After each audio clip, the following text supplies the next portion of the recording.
At ayan nga, ang aking little prinsesa, busy sa paggugunting. So, first time niyang humawak ng totoong gunting. For the past weeks, ang gamit niya lang is yung plastic na gunting ng ate niya.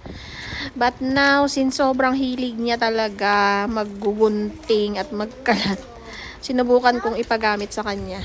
I think kailangan ko pa siyang bilhan ng yung gunting talaga na mas maliit siguro para sukat sa kamay niya. So, I highly encourage para dun sa mga parents talaga na, ayan, pwede na natin silang paggamitin, pero syempre with our supervision pa din. And lagi nating aalalayan at i-encourage, this is good for their fine motor skills. Ayan lang. Sa susunod ulit.